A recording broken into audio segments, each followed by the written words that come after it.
Welcome to the Rogers That podcast. Your hosts for today are Brandon, Antonio, Yeah. Brandon, and Isabella. and today we have a great opportunity to interview Mr. Bob Godfrey, who is a candidate for the state representative. Welcome, Mr. Bob Godfrey. Thank you for having me. I really appreciate it. These are fun. Yeah. Thank you for taking the time out of your busy schedule to chat with us today. With the election only a few weeks away, we want to help our viewers get to know the candidates that represent Danbury a little better, and we really appreciate you joining us. Can you tell us a little bit about yourself? Where you're Sure. from? How long have you lived in Connecticut? I was born in Danbury. I've lived in Danbury all my life. Two little side trips when I went off to university at Fordham University in New York City. And then I was in the Navy for 7 years, 2 years on active duty. I joined the Navy to see the world, and they sent me to Rhode Island. It was just one of those things. But I learned teamwork there. I learned a lot at Fordham College, and I take everything I've ever learned and bring them with me to my job. I went to St. Peter's School here in Danbury, grades kindergarten through 8. Then I went to Immaculate High School in the first graduating class for 4 years. Then I went to Fordham, then I was in the Navy, and then Danbury's always been my home, so I always came back. Okay. Can you describe the role of state representative and what areas Connecticut job represents? Sure, we make laws. Very, very simply put. There are 151 members of the House, there's 36 members of the Senate. A bill, which is a proposal for a law, has to pass both houses by a majority at least, and then get signed by the governor to become a law. And that sounds simple, but boy, is it a lot of work. Some people say we're part-time because we're not in session in Hartford every month. But let me tell you, it's a full-time job. From next January to next June, we'll be in session. We'll be considering laws. I'll be putting in and introducing bills, mostly for the city of Danbury, especially for money, especially for the school system. As you may know, especially at the high school, things are a little overcrowded here. We're working on that with a lot of money. So that's basically what I do. And it means I read a lot.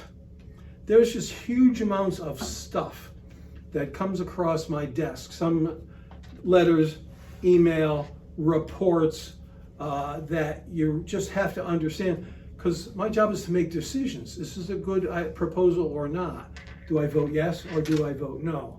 So that's kind of the basic, what does a state representative do? Yeah. Does this role have you work out of Connecticut? Yes and no.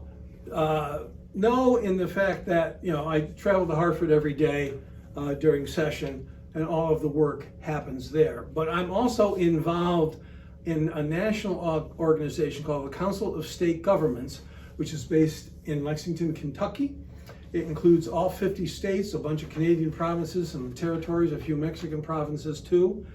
And I'm a past national chairman. So I do travel a lot for there. I'll be down in Louisiana, for example, in December for that. And then I'll also be in Rhode Island in December for that. So a little bit of both. What is your inspiration for deciding on a career in government/politics? Well, my parents, both my mother and my father, were involved in local politics. My mother's best friend was my mother, Rita Godfrey. Her best friend was named Betty Crudgington. She was one of the first women to run for citywide office. She was a city clerk at the time. My dad, who was a railroad brakeman for most of his life, but then we owned a pet shop that had a little bit something to do with that. He was also involved. He was on the airport commission. He chaired it for a while. So when we were having Sunday dinner, politics and serving people were part of the discussion. So from a very early age, I was turned on to politics. When I got back from my service in the Navy, it was an election year, and I wound up helping a friend of my mother's run for mayor, and that's been part of my life ever since. What is your schedule like? Beyond my control. You never know from one day to the next exactly what you're going to be asked to do. Some days go by, you've got nothing to do except sit at your desk and do work. Other days, Thursday I had like 3 things going on at the same time. I had to choose which one to go to. Crazy. So, but mostly it's other people that decide when committee meetings are going to be, when the House is going to be in session, when I get invited to events. So I have to be very, very flexible. It's very hard. Most of my colleagues have another job. It's very hard to sometimes to juggle the two. I don't have that problem. I'm a full-time legislator. What are some of your biggest ideas, plans you have if you are elected? Good question. There's a lot. I think the biggest problem worldwide is climate change. It's a crisis, climate crisis. And we all have to do our part. You've heard the expression, think globally but act locally. Well, that's what we've got to do. We've got to pass laws. We've got to encourage people to recycle. We've got to get off of fossil fuels. We've got to get into more electric vehicles, for example. We need to put up windmills in Long Island Sound to generate electricity in sustainable ways that we're not burning oil or gas. I think that's the biggest, that's what we call an existential, it's a very big word, problem that the whole world faces, and we have to do our bit. Number 2, and it's related, energy. We're looking at AI, artificial intelligence, that requires a lot of energy. We're looking at electronic vehicles, that requires a lot of energy. How are we going to generate it? How much is it going to cost? There was a problem in 2017, for example. The Republicans pushed forward a plan to pay the owners of the Millstone nuclear power plant something like $600 million, paid for by ratepayers. I thought that was a bad idea. I voted no. Now they're out there saying, oh, we got to give them another bailout, as we call it, of $200 million paid for by taxpayers. That's the wrong way to go. So that's a problem. And my signature issue, my entire time in the legislature, has been opposing gun violence. You've heard of the Sandy Hook massacre before you were born. That was one of the more devastating days in my life because I'm not very far and I knew people. In fact, one of the husbands of one of the women who were shot to death actually worked here, was a teacher here. And making not only kids but our neighborhoods and adults safe and secure from too many crazy people, I think, who are shooting up guns. The first mass school shooting, Columbine, years and years and years ago, there's been 400 plus school shootings since. It's got to stop, and that's something I work on a lot. What is the biggest challenge of your job? Listening. I talked about having to read all that immense amount of material that comes across my desk, but it's part of listening. What's going on? What are my constituents? All 23,000 of them. What are they worried about? What are they concerned about? What are their ideas? I'm going door to door. I'm doing phone banking right now for the campaign. And it's mostly, I introduce myself and say, what's your biggest concern for the state? And I listen carefully. And it's my job to take all that information and turn it into laws. I call it making our values Connecticut laws. And that's really the most important thing I have to do. Listen and act. What is the most rewarding part of your job? Getting the job done, getting stuff done for people. Now, sometimes it's making laws that help a lot of people. I like to think my first anti-gun violence bill years and years and years ago was called Kids and Guns. A young person about your age was over his friend's house after school one day down in Naugatuck. His friend's father had left a loaded gun on the refrigerator top. They played with it. It went off. It killed the kid. And and it wasn't a crime to store that gun on top of the refrigerator. We made it so, and that was kind of the beginning. And knowing that in that same year there were 5 other similar kinds of deaths for young people playing with guns. It hasn't happened since we passed that first law. And I'm gratified to know there are people alive today that may not have been except for the work that I did. How much money does a state representative make? Our annual salary is $40,000. Not much. We get some money for, it's called an expense account. It's not really, it's just a bunch of money. I use it to pay for my home phone and stamps and things like that. In general. Yeah, and we get, we have a mailing program so I can let my constituents know what I'm doing and why I'm doing it. It's not much. When you consider that the median income in Connecticut is almost twice what we make, it's difficult. It's very hard to live in Connecticut on $40,000 a year. You have to have other income.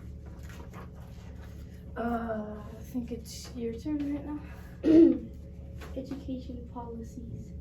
What are your plans to make sure that all schools in Connecticut have the money and resources they need? That's one of the biggest challenges. We have to have a balanced budget in Connecticut. We can't spend more than we take in. But that's not true in a lot of other places, especially in Washington. And we have what we call formula. It's called the Education Cost Sharing, ECS, that uses a formula that allots money to every school system in the state. It's based on the number of students, not the population of the city. It's based on the needs. Richer towns get less than middle income towns.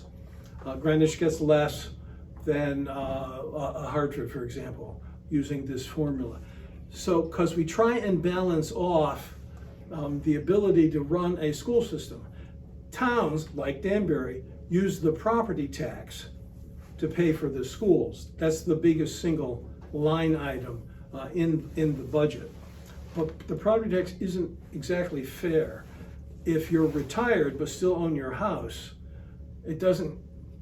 you're not taxed on the basis of how much you can pay. It's based on how much your house is worth. And I hate to see people have to sell their house and move out of them. I prefer fairer taxes like the income tax, which is high for very, very, very rich people. And if you're making under $50,000 a year, you pay next to nothing, if anything at all. So that's making sure the money keeps flowing into the system. This last year, we were lucky. We, as a delegation, pushed very hard to get extra money for Danbury. We got the highest amount of state funding that ever came to Danbury, that came to the Danbury school system. And then we handed the mayor another $12 million to spend as he saw fit, and he spent it on schools. So that's a really, really big and important issue.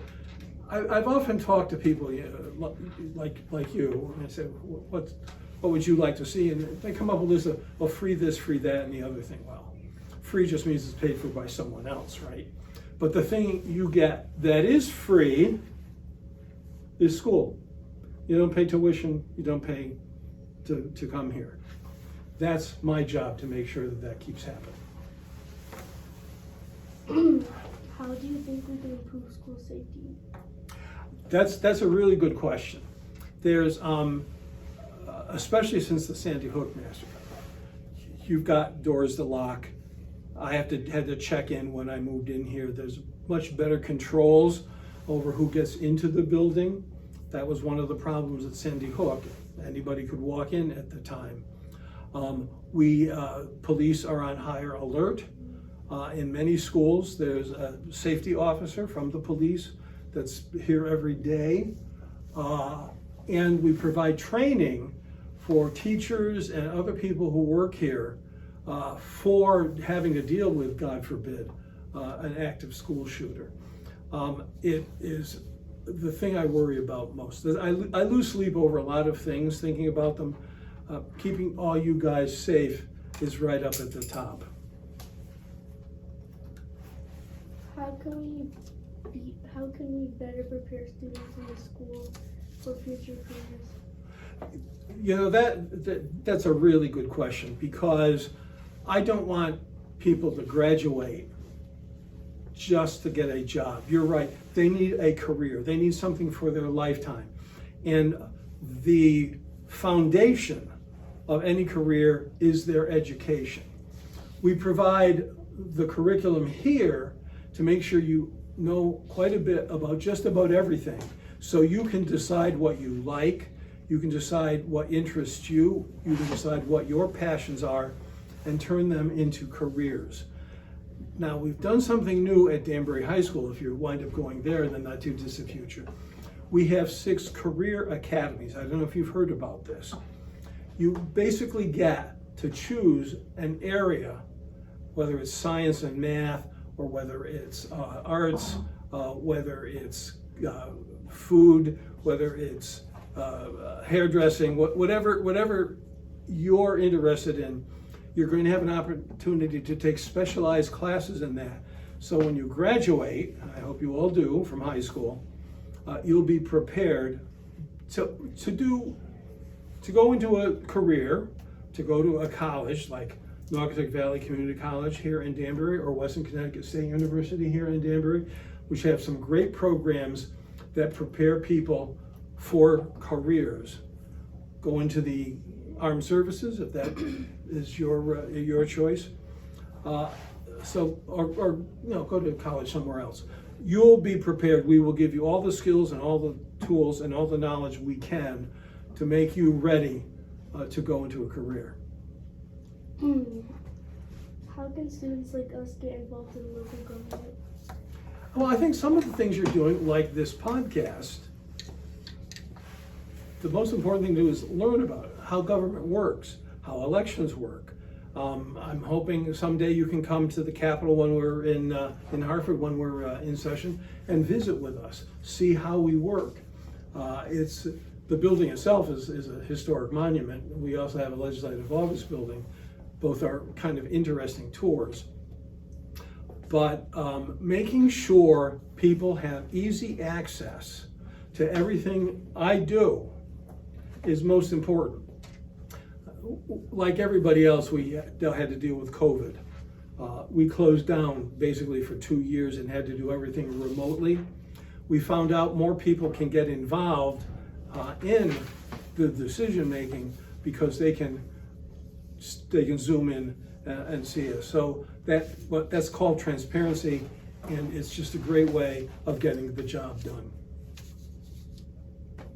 Now we just want to ask you how your middle school was for you. I didn't go to a middle school. They didn't have middle schools when I was growing up. I went to St. Peter's School, which was kindergarten through 8th grade. And then I went to Immaculate High School, which was 9th through 12th grade. So we didn't have middle schools way back in the day. I think it's better. You get to mix with people your own ages. You get to progress and grow at your own speed, at your own level. But I didn't have that experience. What did you want to be when you were in middle school? Well, 8th grade, high school, I didn't know. I really didn't. I was taking courses, preparing for everything. When I went to Fordham, I was an English major. Boy, that's not worth anything on the career scale anymore, except I do know how to write, I do know how to analyze, I do know how to read very well. I always knew I wanted to be in some kind of civic service, and here I am, an elected official all these years later, using all the knowledge and all the skills I learned to get the job done again. What advice would you give to middle school students? For what? Just in general. In general? Yeah, because like you Gotcha. have to assume. Reading is important. You can't get a good career if you can't read. Writing is important. People who can read and write really well have a leg up on those who can't. They'll make a lot more money in their lifetime. They'll have much more interesting jobs. They'll have more interesting careers. They'll have more opportunities. And you're facing a world where you're not going to get a job and stay in that your entire life. You're going to have to switch. You're going to have to continue learning stuff and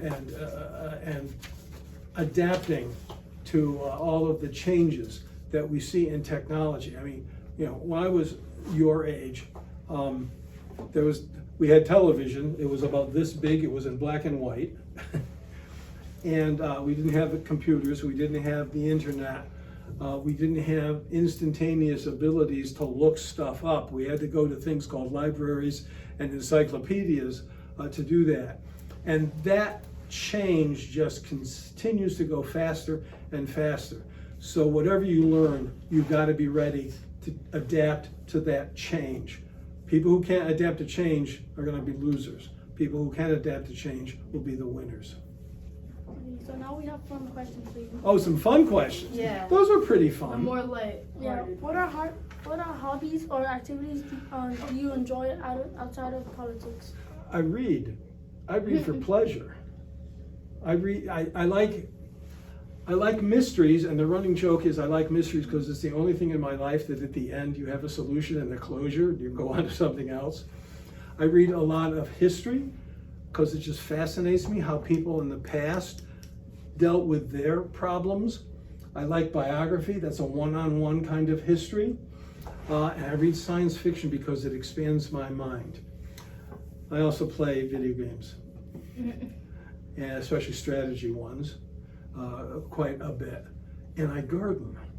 It's good exercise, it's healthy, it's pretty, and no one bothers you when you're weeding. It's kind of my therapy. Okay, what kind of music do you enjoy? Do you have a favorite artist or song? I listen to classical music. When I was in high school and college, I was in the Glee Club because I like to sing. I still like to sing, but you know, only privately now. And so we in both those places we did a lot of classical music. We did Beethoven, we did Bach, we did people whose names I can't even remember. But when I'm driving to Hartford, I have WSHU, the local classical music station, on in my car because it relaxes me and I found it soothing. Okay. Who has been the most influenced person in your life and why? Well, my parents we talked about. But again, in all of that history and the biography that I've read, there's a few people who kind of stand out. Thomas More, who was Chancellor of England under Henry VIII, but refused to abandon his faith when Henry broke with the church at the time, wound up being executed for it. He's just a stand-up kind of guy. And more locally, some of my role models was U.S. Senator Abraham Ribicoff, who was also a stand-up guy, very attuned to what was going on with people. He did the kind of things I try and do every day. Okay. What's your favorite place to visit in Connecticut or Danbury, and why do you love it? There's so many. It's really hard. I do like to spend time in historic places. The Capitol, the Old State House, the Mark Twain House, the Harry Beecher Stowe House. Here in Danbury, we've got the Richter House, we've got the Scott Fenton Museum. It's a combination of the history and the places I really, really love. And if anybody's got a garden, I'd be happy to go to it. Okay. What's your favorite pizza topping? My best what? Favorite pizza topping? Piece of which? No. So topping, like pizza. Oh, pizza. Yeah. Spinach and pepperoni and mushrooms. The spinach is the weird one. That came from my Italian mother. Okay, what's your favorite thing to snack on? Nuts. What's your favorite place on vacation? To go on vacation? Anywhere where there's salt water. Cape Cod, the Long Island Sound beaches here in Connecticut, Sherwood Isle State Park, because you can just kind of lie there in the sun and listen to the tide come in and go out. It's the most relaxing place I could think of. Okay, what's your favorite sport? Well, right now, this week, it's the baseball playoffs. I'm a big Yankees fan. I'm a Mets fan too. And I was hoping there'd be a Subway Series, but there's not. Oh well. And then we'll switch to football, and then I'm a big UConn basketball fan because I went to UConn.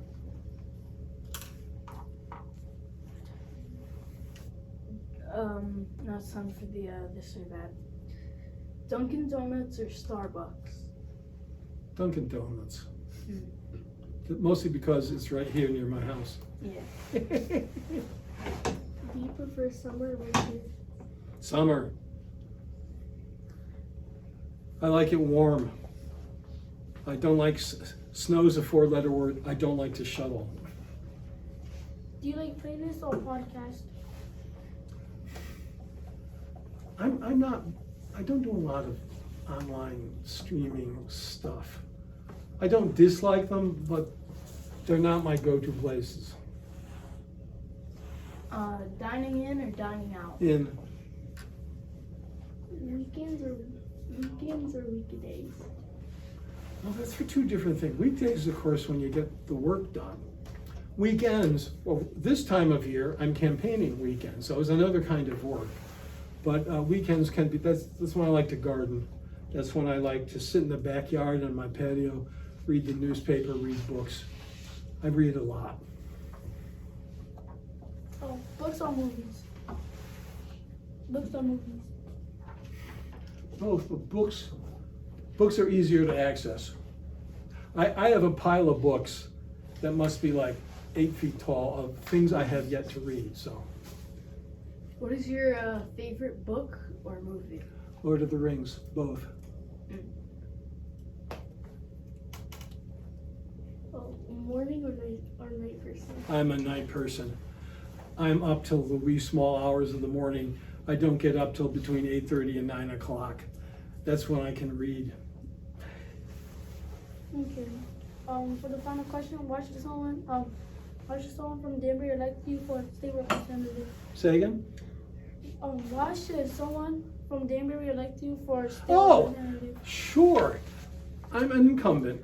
I've been doing this job for a very, very, very, very long time. I think I'm good at it. My constituents keep voting for me year after year after year because I do turn their values into Connecticut's laws. I get the job done for them. I listen to them. I read everything I have to be able to make decisions on their behalf. And that gives me great joy. That concludes our discussion with Mr. Bob Godfrey. We truly appreciate you spending time with us today. We wish you luck on Election Day. Thank you for tuning in to another episode of Roger's Back. Thank you for having me.